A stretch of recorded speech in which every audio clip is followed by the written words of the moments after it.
Antifascistes qui ont eu donc cette initiative de nous regrouper ce matin ici pour qu'on puisse échanger, dialoguer dans un dialogue citoyen et anti-impérialiste avec notre invité d'honneur. Et de tout cela se passe aussi dans un contexte de géopolitique particulièrement difficile. Une géopolitique mondiale perturbée par des attaques impérialistes avec comme seul objectif de s'accaparer des ressources de ces pays-là après ce qui s'est passé avec l'enlèvement honteux, hideux, pour une nation qui prétend défendre la démocratie, la paix et la justice, rentrer dans un pays et enlever un chef d'État. Il n'y a pas plus odieux que cela. Et si cela se passe aussi avec cela qui nous tympanise tous les matins, excusez-moi, de démocratie et de paix, vous comprenez pourquoi.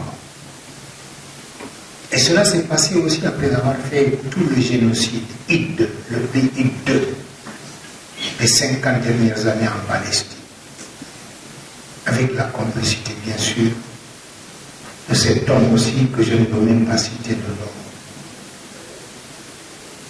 Et on pensait donc qu'on allait régler cette affaire et ramener la paix dans le monde. Et voilà que les mêmes personnes se permettent d'attaquer l'Iran, la République islamique d'Iran. Un peuple debout aussi.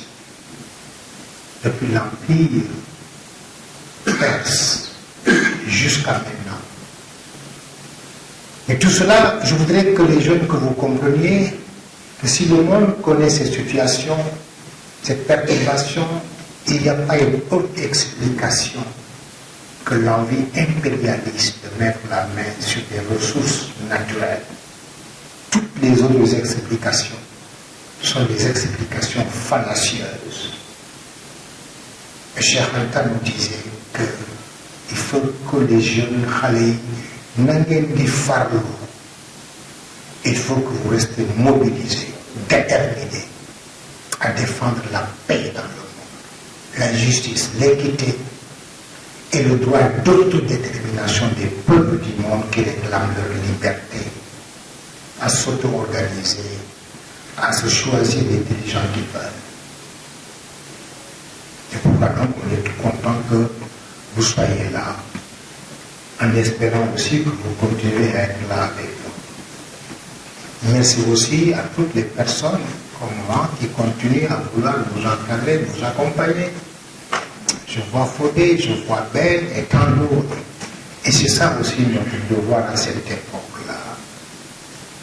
Merci encore à tout le monde. Les excellences, nous sommes très reconnaissants que vous ayez pris de votre temps pour être là ce matin avec nous.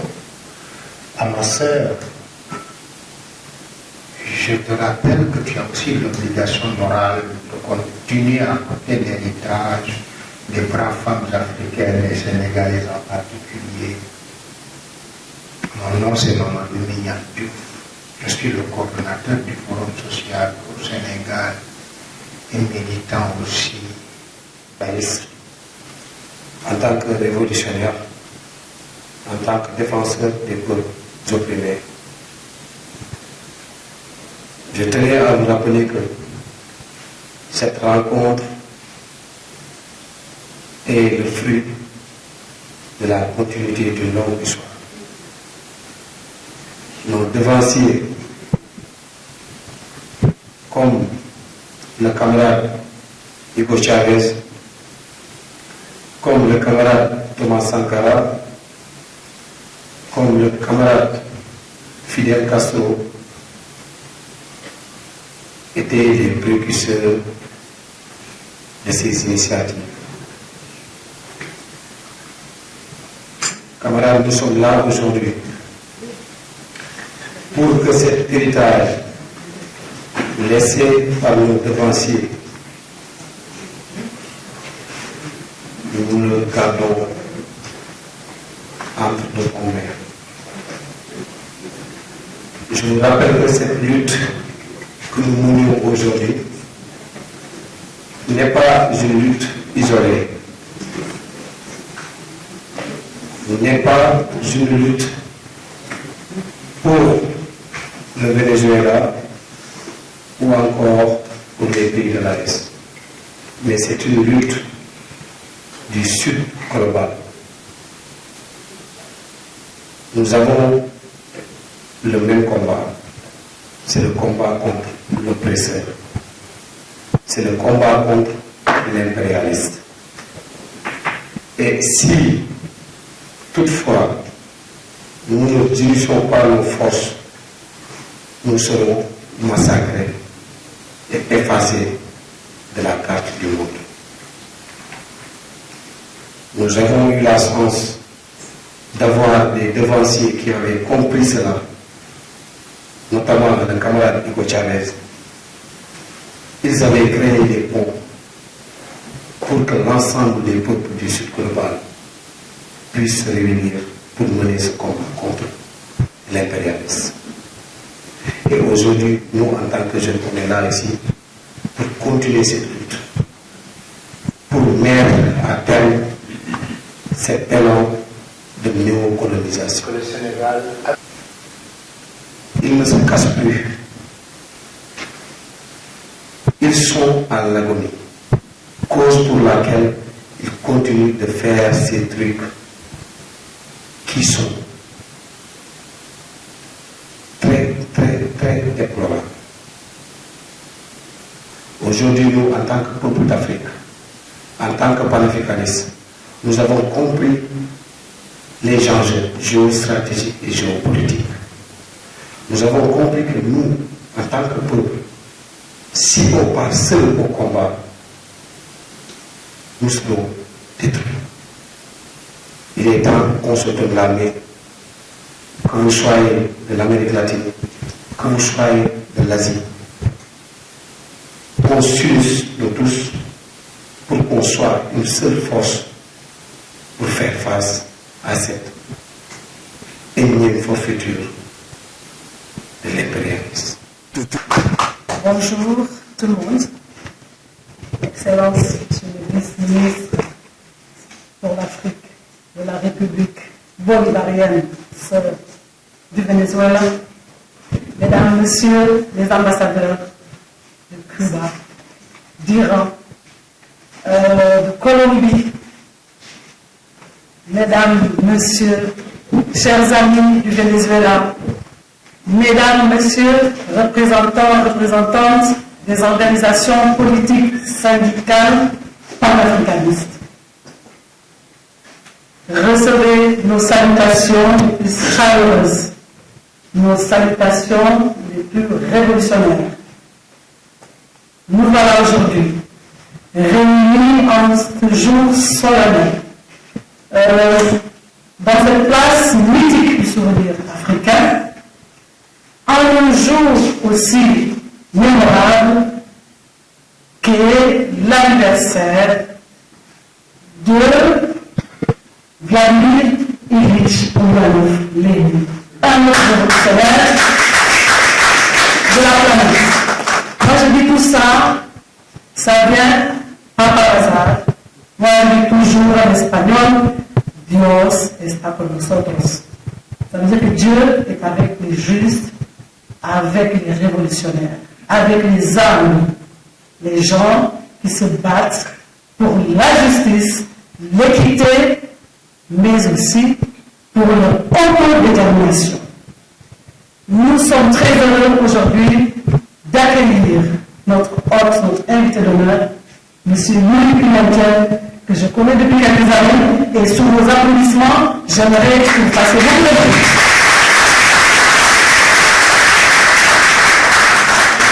Mon cher frère Mignan, modérateur, toujours présent, ami du Venezuela, ami de Cuba, ami de la Colombie, de l'Iran, de la Palestine, de tous ces peuples en quête de liberté.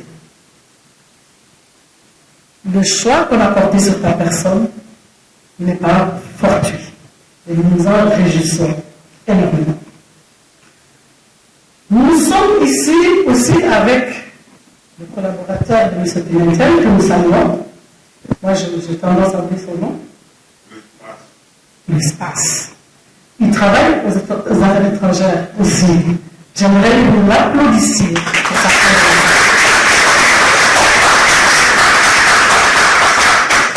Le Venezuela est près de nos cœurs, mais géographiquement, il est un peu excentré.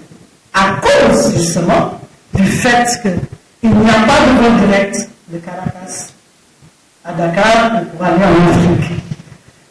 Assassiné dans la province de Katanga, et les nôtres, c'est-à-dire mon père et les 6 autres, ont été assassinés au sud Kasaï. Donc j'ai l'ADN des nationalistes. Ce qui se passe dans le monde aujourd'hui, en scientifique, je dirais, c'est le non-respect du droit international. Pourquoi on a mis en place le droit international?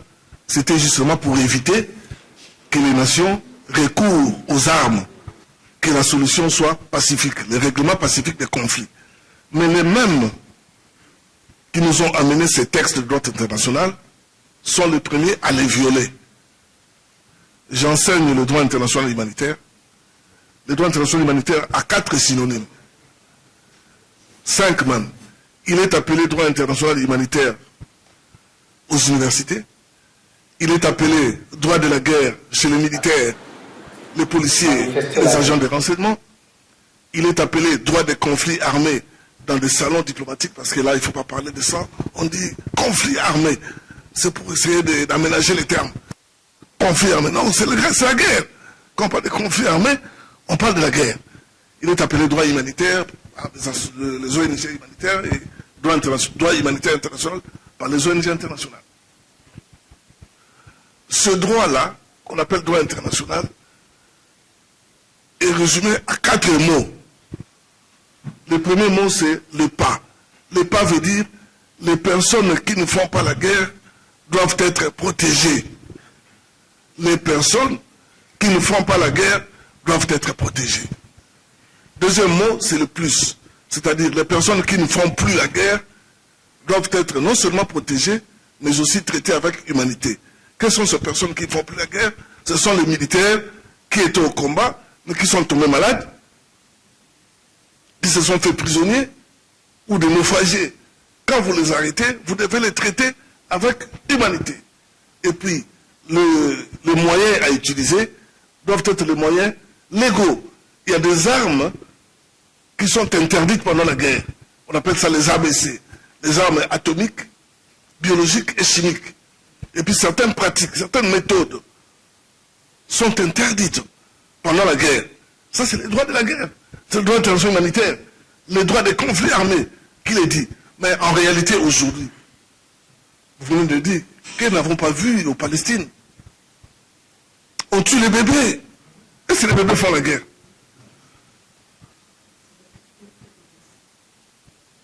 C'est horrible. C'est horrible. Je vais vous parler aussi de la RDC.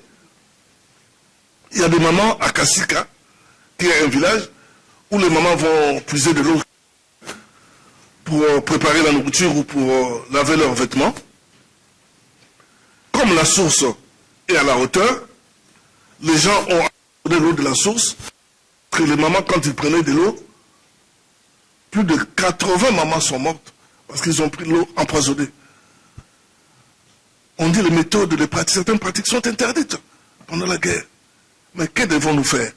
Thomas Sankara a dit, nous parlons de l'impérialisme. L'impérialisme, c'est dans notre assiette que nous mangeons, les véhicules que nous prenons, les avions, les vêtements, même les cravates que nous portons. C'est fabriqué par eux. Pour lutter contre l'impérialisme, commençons d'abord par consommer ce que nous produisons. Habillons-nous avec des boubous, des danfadio. Habillons-nous, mangeons africain. Nous ne pouvons pas à la fois combattre ces gens-là alors que nous utilisons leurs moyens. Ils n'ont rien. Les ressources, ils prennent ça en Afrique. Et l'Afrique est divisée. Nous ne sommes pas unis. Aucun pays africain n'a condamné l'invasion de la RDC, l'agression. Aucun pays africain, aucun. On a tué Kadhafi, personne n'a parlé. Encore une fois, je reviens à ce que Madame vient de dire. Soyons unis, nous, Africains. Nous sommes des Africains, on peut pas nous déplacer. C'est notre terre ici. Ils sont venus, ils nous ont colonisés, ils sont partis, ils nous recolonisent, ils continuent à nous coloniser par nos propres frères. Qui ont tué Lumumba? Ce sont les Congolais. Qui ont tué Kadhafi? Ce sont les Libyens. Qui ont livré le président Maduro? Il y a une complicité interne. J'ai dit, merci. Cuba n'est pas seul dans ce monde. Cuba, on sait que la solidarité, c'est un des armes que nous a soutenus depuis longtemps, depuis le triomphe de la Révolution et même avant. Dernièrement, vous savez, très récemment, vous avez évoqué, mes prédécesseurs qui ont pris la parole, vous avez évoqué le terme afrodescendance. Ça c'est Cuba, ça c'est l'Amérique latine, ça c'est la Colombie, ça c'est le Venezuela, ça c'est le Brésil, et beaucoup de pays de notre région. Nous sommes fiers de nos racines africaines. Et chaque minute, on valide cette condition d'africaine. Ce n'est pas de nous relater, ce n'est pas de me relater. Moi, personnellement, je peux dire Sénégal, mais africain,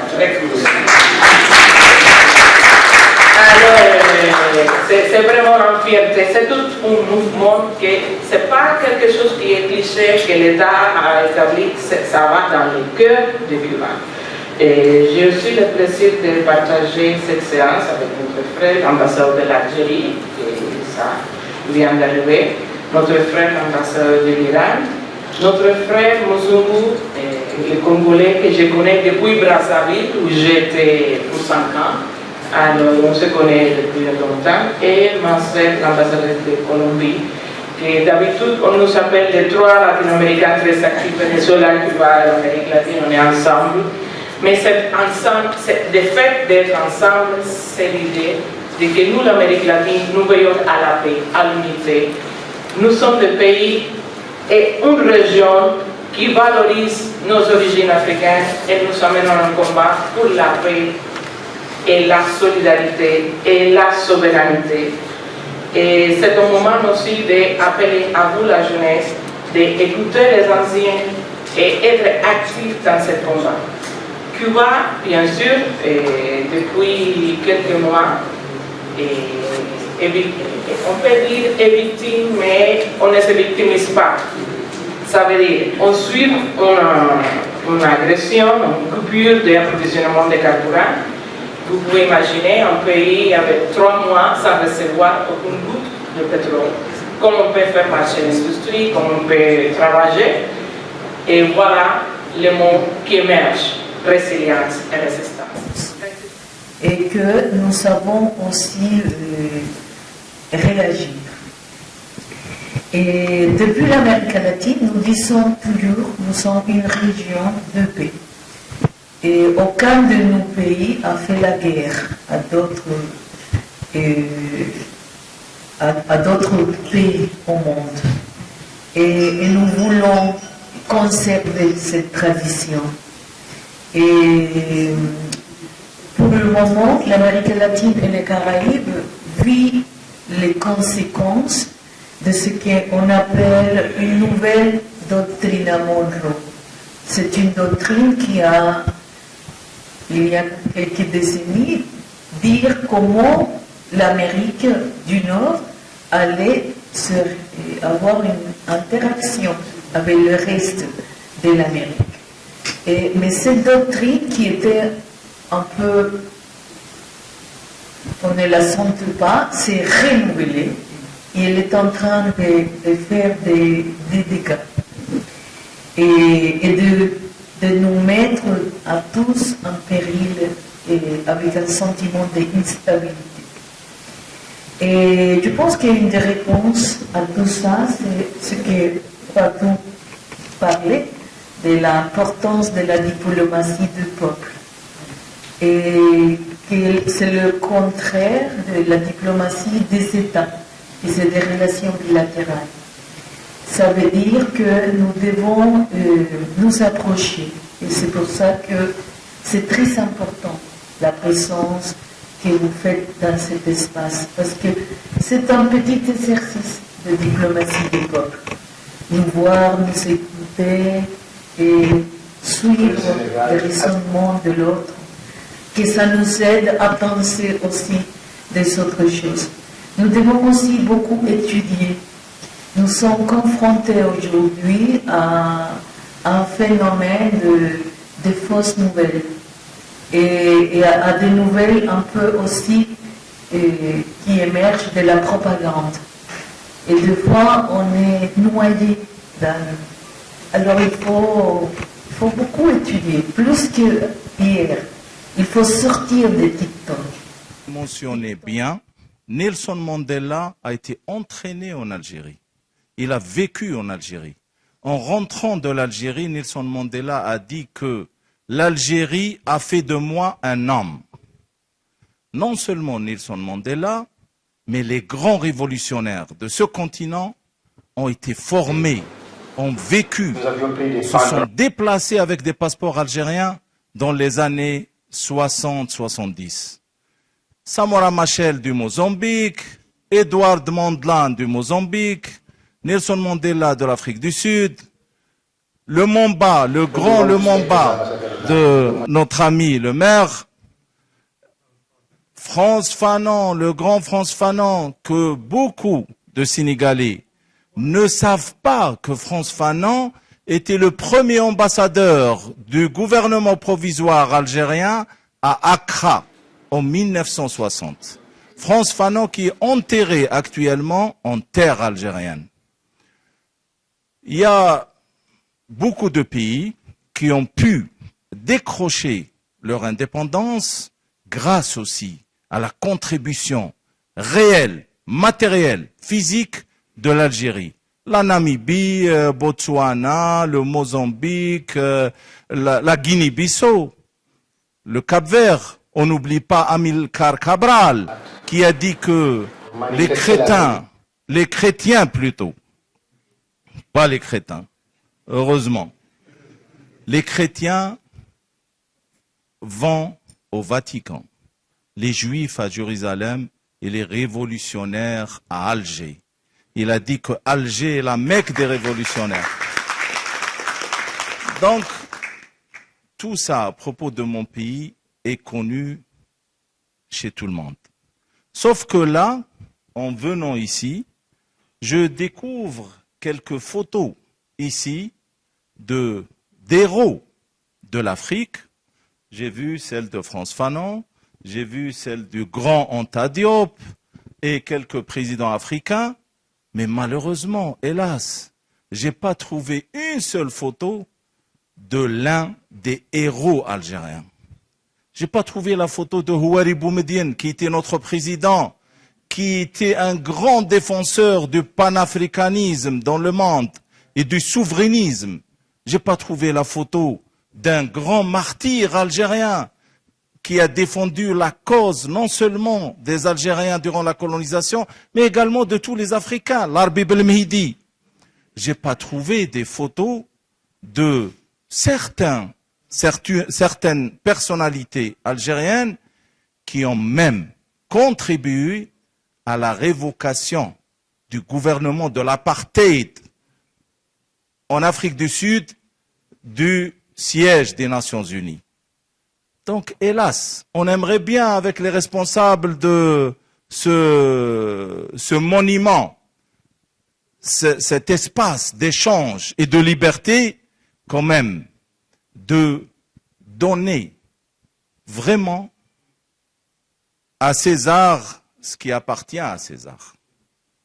Donc, j'aimerais bien, la prochaine fois, lorsque je visite cet espace d'échange, de liberté, que je trouve également une photo qui commémore nos héros algériens qui ont longtemps et beaucoup contribué à l'indépendance, au souverainisme et à la défense des droits de tous les Africains. But unfortunately, we are seeing is not able to make peace and security in the world. The kidnapping of the president of the Venezuela and his wife, as a member of official member of the United Nations, as an independent country, and also the make a terror of high-ranking of our leaders. They have immunity in the world, and they are really regrettable for the world and United Nations and international world, for they cannot do their duty for establishing or keeping the peace and security in the world. Unfortunately, we are facing the two rare figures in the world, Netanyahu and Trump, as a criminal in the world.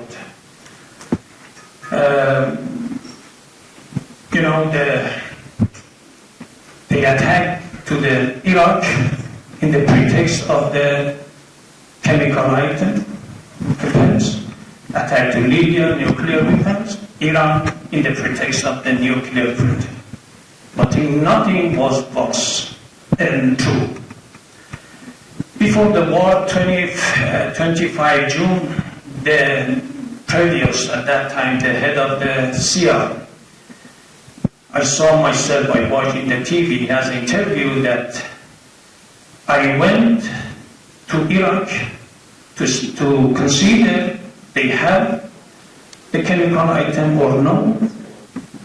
I recognized no, but at that time I was reported falsely they have, and because of that reason America's attack to the Iraq.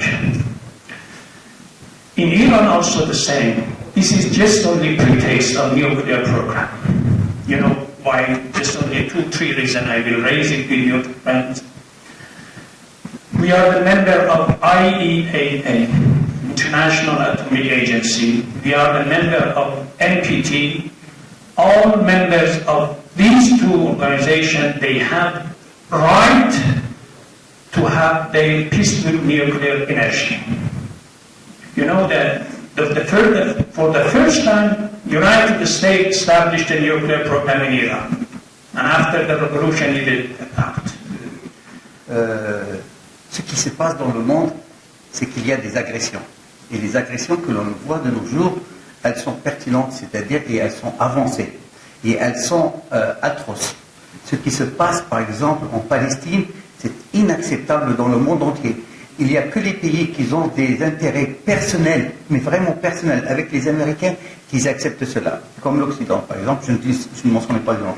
Ce qui se passe, par exemple, chez mon collègue en Iran, dans la République islamique, c'est totalement aussi dépassé. Ça dépasse la réalité humaine. C'est-à-dire que nous sommes revenus au temps des Américains, au temps des Far West, des cowboys. Tout se règle par le pistolet et la force. Il n'y a plus de loi. C'est le Far West. C'est ça qui se passe maintenant dans le monde. Je suis le plus fort, je décide pour le monde entier. Je décide comment procéder et comment y faire. Ce qui s'est passé au Venezuela, ce kidnapping qui est d'un dépassement aussi total de l'humanité, c'est-à-dire dans l'esprit, c'est un manque de respect. Il y a toujours une solution pour régler un problème. Ça n'existe pas. Un problème qui n'a pas de solution, c'est pas vrai. Il y a toujours une solution pacifique. Il y a toujours une solution pacifique pour régler le problème. C'est pour cela que je supporte mes frères au Venezuela. Je supporte mes frères en Palestine, dans la République islamique. Moi-même, en tant que victime, nous avons été victimes. Il nous a fallu des années pour se remettre. Parce que mettre le chaos, c'est pas un bouton que j'appuie dessus et que je décide comment régler le problème. Nous sommes un pays, nous sommes les pays de la civilisation. Nous avons au minimum, chacun d'entre nous de 3500 à 7000 ans de civilisation. On ne peut pas apprendre les gens qui ont construit une civilisation comment avancer. La personne qui n'avance pas recule. Vous savez, nous avons fait les plus belles inventions du monde que vous avez déjà dans votre main. La montre, le système décimal de 60 minutes, 60 secondes. Nous avons créé ces systèmes-là pour avancer. Queridas hermanas embajadoras de Cuba, de Colombia, por supuesto nuestra embajadora. Estamos en mayoría mujeres, Latinoamérica tiene las mujeres al frente, nuestra embajadora de Venezuela. Donc, comme vous le voyez, là nous avons pratiquement des femmes qui sont à la zone. L'ambassadrice de Cuba, l'ambassadrice de Venezuela et l'autre ambassadrice qui est là aussi, de Colombie. Voilà, ils sont là. Donc, les femmes sont bien représentées. Queremos saludar también a nuestros hermanos, el embajador de la República Democrática del Congo. Nous voulons aussi saluer notre frère Michel, l'ambassadeur de la République islamique, pardon, de la République démocratique du Congo. La República Islámica de Irán. La République aussi islamique d'Iran. Nuestra hermano de Argelia, el embajador de Argelia que tuvo que retirarse, pero igual le dejamos nuestros saludos. El encargado de negocios de Irak y el representante también de la Embajada de Palestina. Les représentants de l'ambassade de Palestine et les représentants aussi diplomatiques de l'Irak qui sont là. Muy especialmente queremos agradecer Donc nous voulons remercier al Foro Social de Senegal. Foro Social de Senegal. Nous voulons remercier surtout du Forum de la paix que nous avons organisé ici au Sénégal. No. Al Foro Social de Senegal. Le Forum Social Sénégal. Pardon. Al Movimiento Panafricanista. Le mouvement panafricaniste. A los jóvenes. Et aussi aux jeunes qui sont là.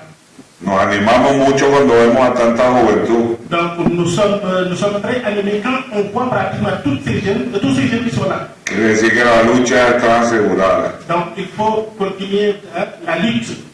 La lucha por un mundo mejor, más digno. La lutte pour un monde meilleur.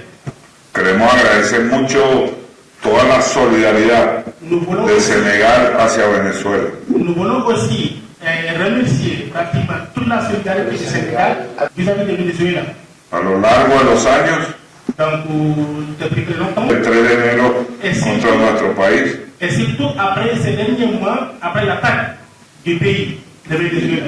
y el secuestro de nuestro presidente Nicolás Maduro y de la primera dama Silvia Et la Flores. séquestration de Michel Maduro, qui est un problème de sa zone. Y de su esposa, la primera dama Silvia Flores, Et aussi de sa femme, qui est aussi détenue. que lo vemos en estos retratos, lo vemos en estas imágenes. Donc, on voit pratiquement l'image que vous avez là, derrière, de Michel Maduro et de sa femme. Es muy especial tener esta reunión en este sitio, Donc, c'est très spécial d'avoir cette réunion dans cette localité, la Plaza del Recuerdo Africano. la place du souvenir africain. Estábamos viendo, como ya lo recordaban, las imágenes de grandes hombres y mujeres de la lucha por la liberación de África. Donc, on a beaucoup vu pratiquement des grandes figures emblématiques de la lutte pour l'émancipation contre l'Afrique. Ahí veíamos, por ejemplo, en el mapa de África con Patrice Lumumba, Donc, on a vu sur la carte de l'Afrique avec Patrice Lumumba, Kwame Nkrumah, Kwame Nkrumah aussi, Thomas Sankara, Thomas Sankara du Burkina Faso, entre muchos otros que estaban allí, Mandela, avec pas mal d'autres qui sont là, comme Mandela. y pudiéramos llenarlo de muchas más figuras. Et donc, on pouvait vraiment aussi le remplir de beaucoup plus de figures emblématiques. Aquí algunos han visitado Venezuela. Aquí algunos de los presentes han ido a Venezuela. Donc, ici, dans l'assistance, il y a certains qui ont visité le Venezuela, Como Fátima, por ejemplo, comme Fatima, que vous avez vu derrière, como nuestro hermano. avec notre frère aussi qui est là. Ustedes saben que en el Ministerio de Relaciones Exteriores de Venezuela, Vous savez qu'au niveau du ministère des Affaires étrangères de Venezuela, cuando usted entra al ministerio, quand on entre, a mano izquierda, donc à non, a la mano izquierda está el Salón África. voilà, vous avez le salon africain. ¿Cierto o falso, Fátima? Sí, claro que sí. Con todas las grandes figuras de la liberación africana. Avec dans toutes les tribus pratiquement de la grande libération africaine. Porque la lucha de la liberación africana es parte del legado de la revolución Parce que la bolivariana. lutte de la libération africaine fait partie aussi. Porque nuestras luchas son las mismas. Parce que toutes les luttes sont les mêmes. Heredamos de los mismos raíces. Vous dites Ah d'accord, on a les mêmes racines. Así que las luchas de África son las luchas de América Latina y del Caribe. Donc la lutte africaine aussi c'est la lutte de l'Amérique latine. Y son las luchas también de otras partes del mundo, del Asia. C'est aussi la lutte des autres parties du monde comme l'Asie. Aquí se hablaba de cómo Argelia ayudó a muchos procesos de independencia. Ici, on a parlé aussi de l'Algérie qui a beaucoup aidé d'autres pays pratiquement dans le mouvement de libération. Pero también, por ejemplo, Cuba, que había hecho su revolución antes, ayudó a la independencia de Mais Argelia. aussi Cuba, qui avait fait sa révolution, aussi, a aussi aidé d'autres. Y ayudó a la liberación de Angola, de Namibia y de Sudáfrica y de Zimbabue. A aidé aussi pour la libération de Zimbabwe, de Angola, et Sudáfrica, Sud-Africa, por Namibia. et Namibie aussi. Así que las luchas están unidas, Donc toutes les luttes sont unies. porque la lucha es por un mundo diferente, un mundo más justo. Donc c'est une lutte pour un monde meilleur et plus juste. ¿Por qué atacar a Venezuela? Pourquoi on a attaqué Venezuela? El ataque no tiene 2 días. Ese ataque no tiene 2 días, Non, tiene años. cette attaque n'a pas de logique. Es un ataque de muchos años. C'est une attaque qui a duré plusieurs années. Desde que llegó el comandante Hugo Chávez al poder en el año 1999. Depuis que le commandant Hugo Chavez est arrivé au pouvoir. ¿Y por qué? Et pourquoi? Hay 2 razones principales. Il y a 2 raisons principales. Uno, los recursos naturales. Un, les ressources naturelles. Venezuela tiene, como ya decía, las mayores reservas de petróleo del mundo. Donc Venezuela a les plus grandes réserves de pétrole du monde. Una de las más grandes de gas, Aussi des réserves de gaz, oro, de l'or. incluso coltán, aunque las grandes reservas de coltán las tiene la República Democrática del Congo. Donc au Congo aussi on a des réserves de coltan, mais aussi là-bas au Venezuela on en a aussi. Entonces, tener recursos es peligroso. Donc aujourd'hui avoir des ressources naturelles vraiment c'est très dangereux. Y la otra razón es cuando usted tiene recursos Donc l'autre raison c'est quand on a d'autres ressources y además es independiente. Y además es un país independiente dans un pays qui est indépendant, que quiere utilizar esos recursos qui veut utiliser ces ressources en favor de su pueblo, por supuesto, en faveur de son peuple y de las causas justas de la humanidad. Y de las causas justas de la humanidad. c'est Utilizar los recursos a favor de las causas justas de la humanidad. utiliser ces ressources en faveur de l'humanité, pour la cause de l'humanité. Si usted combina esos factores, va a tener problemas. Si pratiquement on a pratiquement tous ces facteurs réunis, on risque d'avoir des problèmes. Porque somos un mal ejemplo. Parce que nous sommes des mauvais exemples. Un ejemplo de que las cosas se pueden hacer de otra manera. Un exemple que nous, on peut voir d'autres manières, d'autres façons. Como lo ha sido Cuba durante mucho tiempo. Pues. Comme l'a fait Cuba pendant plusieurs années. ¿Por qué Cuba sufre más de 60 años de bloqueo? Pourquoi Cuba est en train de souffrir depuis plus de 65 ans